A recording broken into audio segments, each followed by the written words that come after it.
ശ്രീ ഗുരുഭ്യോ നമഃ. ഓം ശ്രീ പരമാത്മനേ നമഃ. ഓം ശ്രീ ലളിതാംബികായൈ നമഃ. ഓം നമോ നാരായണായ. ഓം നമോ ഭഗവതേ വാസുദേവായ. നമസ്തേ സജ്ജനങ്ങളെ, ഇന്ന് നമുക്ക് ശ്രീ വിഷ്ണു സഹസ്രനാമ സ്തോത്രത്തിലെ അവസാന ഭാഗം മനസ്സിലാക്കാം. കഴിഞ്ഞ ഭാഗത്ത് നമ്മൾ പഠിച്ചത് അനന്യാശ്ചിന്തയന്തോ മാം യേ ജനാഃ പര്യുപാസത്തെ തേഷാം നിത്യാഭിയുക്താനാം യോഗക്ഷേമം വഹാമ്യഹം. ഈ ശ്ലോകമാണ് അല്ലേ. ഇനി അടുത്ത ശ്ലോകം പരിത്രാണായ സാധൂനാം വിനാശായ ച ദുഷ്കൃതാം ധർമ്മസംസ്ഥാപനാർത്ഥായ സംഭവാമി യുഗേ യുഗേ. ഈ ശ്ലോകമാണ് ഇനി പഠിക്കേണ്ടത്. ശ്രീമദ് ഭഗവത്ഗീതയിലെ 4-ാം അധ്യായത്തിലുള്ള ശ്ലോകമാണ് ഇത്. ഇതിനു മുമ്പത്തെ ശ്ലോകം പരിചയപ്പെടുത്തിയിട്ട് നമുക്ക് ഈ ശ്ലോകത്തിലേക്ക് കടക്കാം. അപ്പോഴേ പൂർണ്ണമായിട്ടും അർത്ഥം നമുക്ക് മനസ്സിലാക്കാൻ സാധിക്കുള്ളൂ. ഭഗവാൻ ഏതേത് സമയത്താണ് ശരീരം സ്വീകരിക്കുന്നത് എന്നുള്ളതാണ് ഈ ശ്ലോകത്തിൽ പറയുന്നത്. യഥാ യഥാ ഹി ധർമ്മസ്യ ഗ്ലാനിർഭവതി ഭാരത അഭ്യുത്ഥാനമധർമ്മസ്യ തദാത്മാനം സൃജാമ്യഹം. ഇത് പരിത്രാണായ സാധൂനാം എന്ന ശ്ലോകത്തിന് മുന്നിലുള്ള ശ്ലോകമാണ്. ഇതിലെന്താണ് പറയുന്നത്? ഭാരത, അല്ലയോ അർജുന, യഥാ യഥാ ഹി, ഏതേതു കാലത്തൊക്കെയാണോ, ധർമ്മസ്യ ഗ്ലാനിഹി, ധർമ്മത്തിന് മങ്ങലും, അധർമ്മസ്യ അഭ്യുത്ഥാനം, അധർമ്മത്തിന് അഭ്യുത്ഥാനം, അതെന്താണ്? വർദ്ധനവ്, ഭവതി, സംഭവിക്കുന്നത്, തഥാ, അപ്പോഴൊക്കെ, അഹം ആത്മാനം സൃജാമി, ഞാൻ സ്വതന്ത്രനായി ശരീരം സ്വീകരിക്കുന്നു അല്ലെങ്കിൽ അംഗീകരിക്കുന്നു. അപ്പോൾ ഭഗവാൻ അവതരിക്കുകയോ, അതായത് സ്വന്തം ഭഗവാന് ശരീരമില്ല അല്ലേ. അപ്പോൾ ഇങ്ങനെ ധർമ്മത്തിന് മങ്ങലും അധർമ്മത്തിന് വർധനവും സംഭവിക്കുമ്പോൾ ഭഗവാൻ ശരീരം സ്വീകരിക്കും. സനാതനധർമ്മത്തിൻ്റെ കാഴ്ചപ്പാടിൽ ലോകം ഒരു സന്തുലിതമായ അവസ്ഥയിലാണ് മുന്നോട്ട് പോകുന്നത്. നന്മയും തിന്മയും തമ്മിലുള്ള പോരാട്ടത്തിൽ എപ്പോഴൊക്കെ തിന്മ, അതായത് അധർമ്മം അമിതമായി വർദ്ധിക്കുന്നുവോ അപ്പോഴൊക്കെ ധർമ്മത്തെ പുനഃസ്ഥാപിക്കാൻ ദൈവിക ചൈതന്യം ഭൂമിയിൽ അവതരിക്കുന്നു. അതാണ് ഈ ശ്ലോകത്തിൽ ഭഗവാൻ പറയുന്നത്. ഒരു നടൻ വേഷമണിഞ്ഞ് രംഗത്ത് വരുന്നത് പോലെ ഭഗവാൻ ശരീരം സ്വീകരിച്ച് പ്രപഞ്ച നാടകവേദിയിൽ എത്തിച്ചേരുന്നു.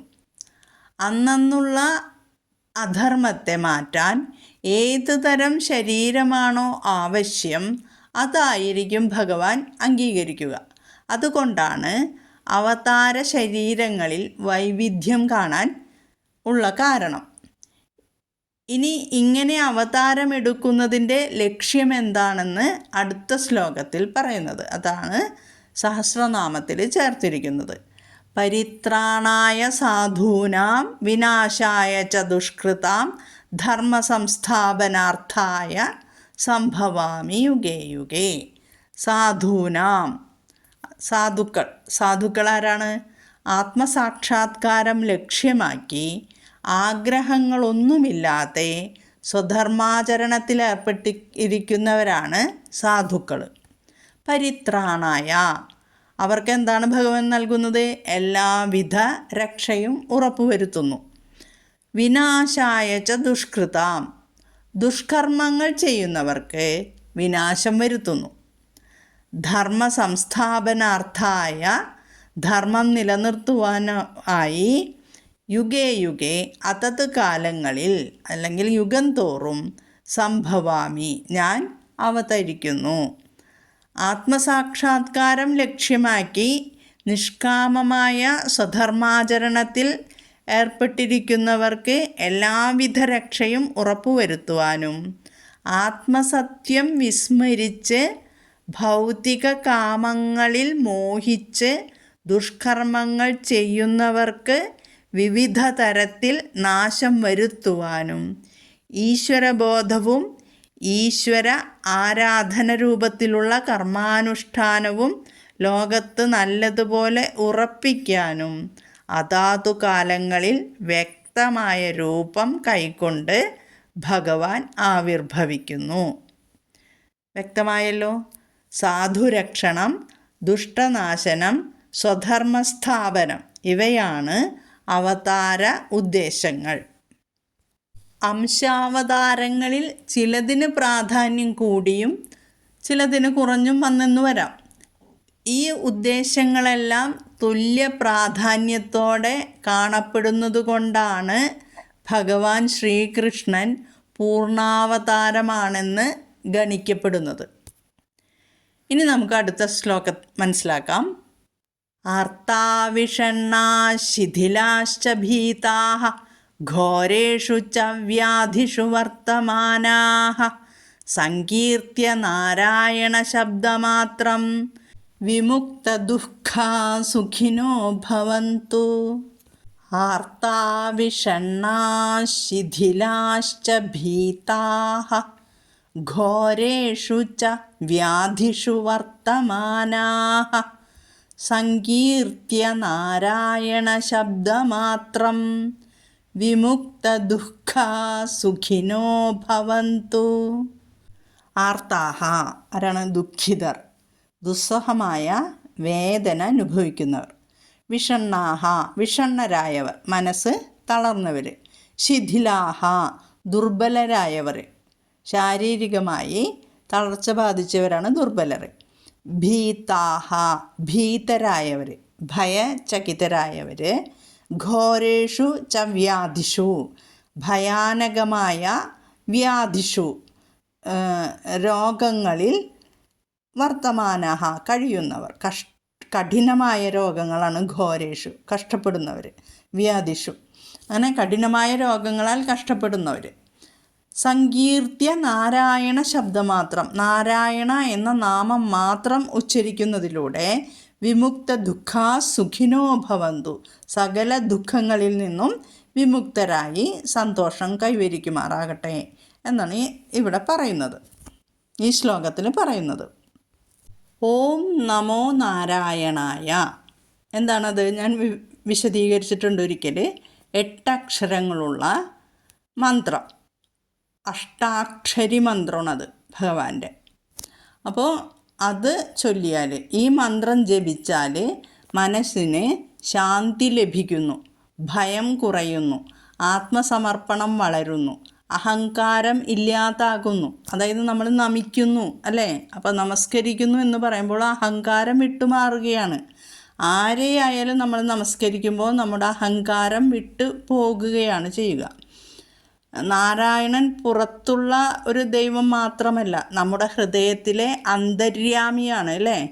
അപ്പോൾ അത് ജപിക്കുമ്പോൾ ഹൃദയത്തിൽ പ്രകാശം പരക്കുന്നതായി നമുക്ക് ധ്യാനിക്കാം. അങ്ങനെ ജപിക്കുമ്പോൾ നമുക്ക് ആശ്രയഭാവവും സമർപ്പണഭാവവും അന്തരാത്മാവിൽ ഭഗവാൻ ഇരിക്കുന്നു എന്ന ഭാവവും ഉണ്ടാകണം. അല്ലാതെ ഞാൻ വിഷ്ണു സഹസ്രനാമം എന്നും ജപിക്കുന്നു, അതായത് ഒരു കടത്ത് പോലെ നിത്യവും ജപിക്കുന്നു, അങ്ങനെയൊന്നും ആവരുത് കേട്ടോ. എൻ്റെ ആശ്രയമാണ്, എല്ലാ ഭയവും ഭഗവാന്റെ പാദങ്ങളിൽ വയ്ക്കുക. എൻ്റെ അഹങ്കാരം, ദുഃഖം, ആശങ്ക എല്ലാം ഭഗവാന് സമർപ്പിക്കുന്നു എന്ന ഭാവത്തിൽ ഹൃദയത്തിലിരിക്കുന്നു എൻ്റെ ഭഗവാൻ. അവിടെ നിറയെ പ്രകാശം പരക്കുന്നതായി ഭാവിക്കണം നമ്മൾ.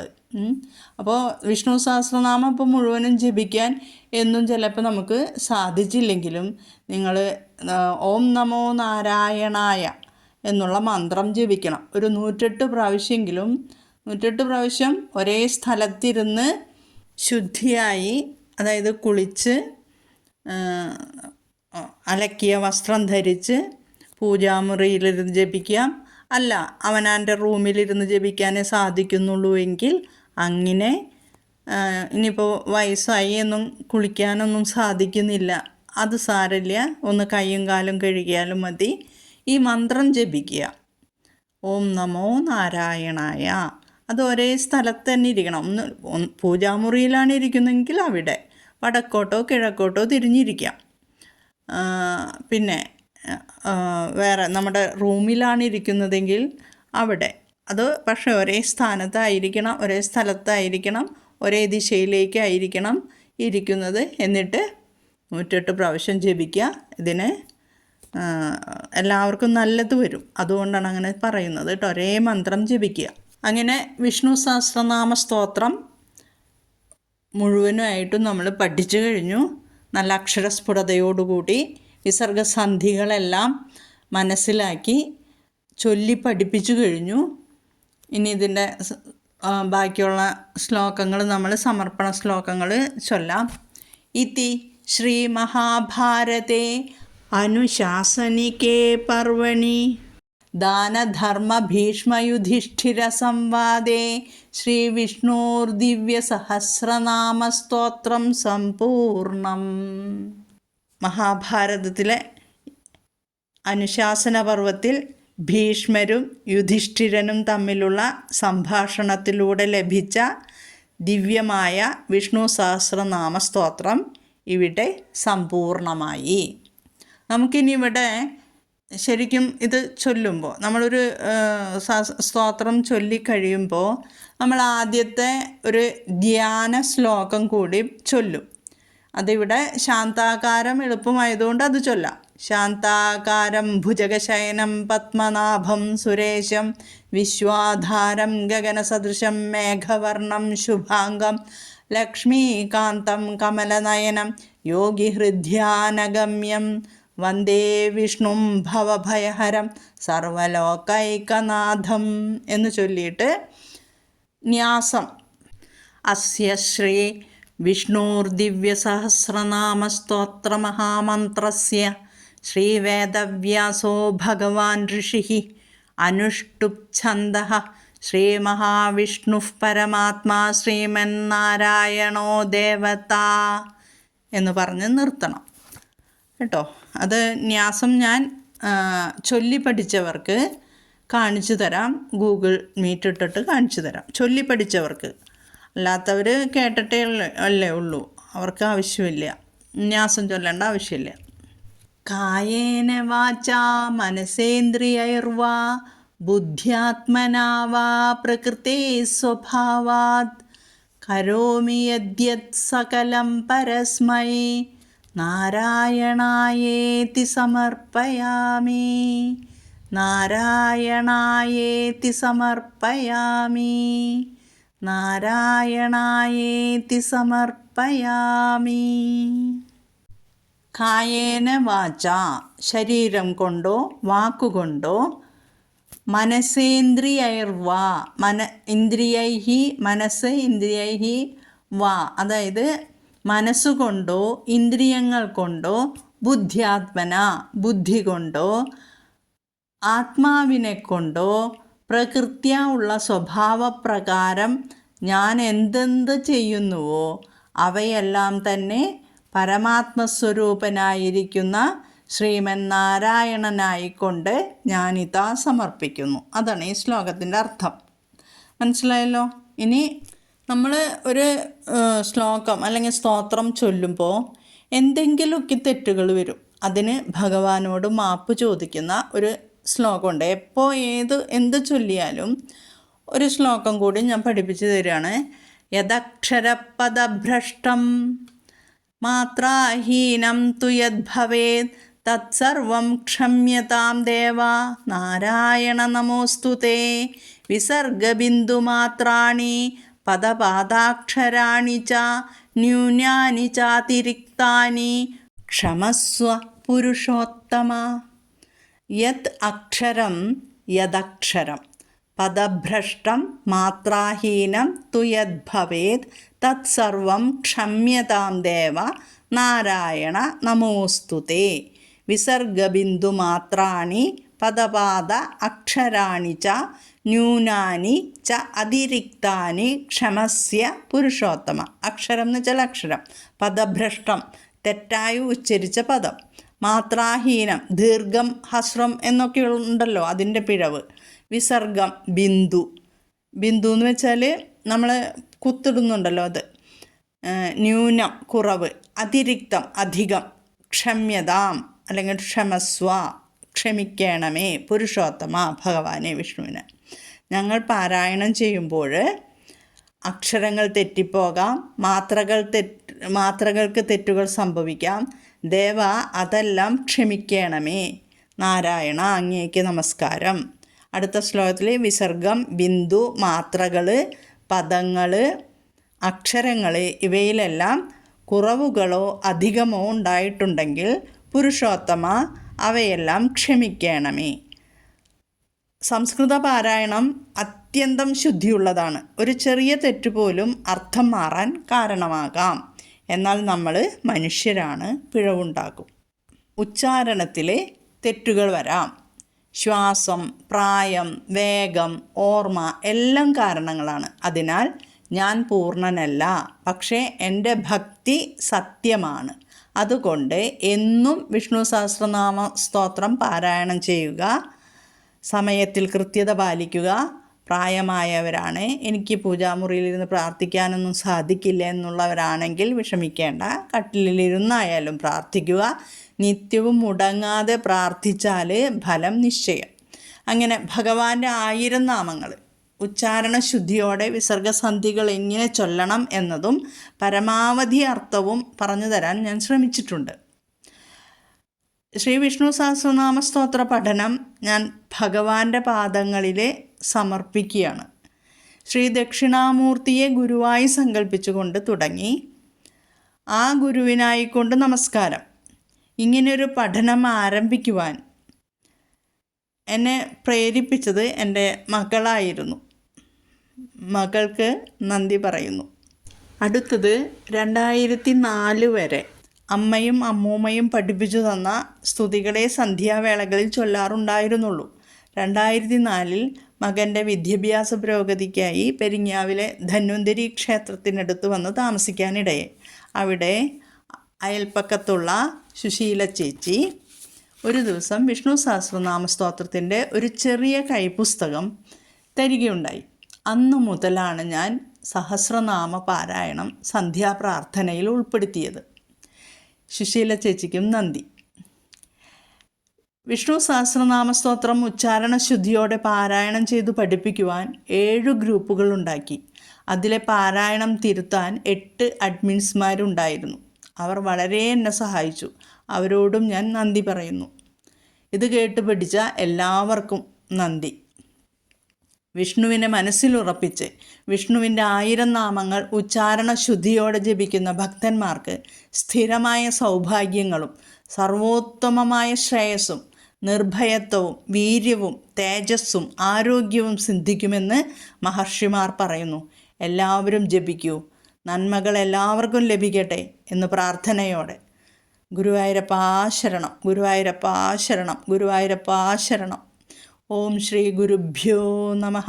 ഹരി ഓം. ഓം തത്സത്. ഓം ശാന്തി ശാന്തി ശാന്തി.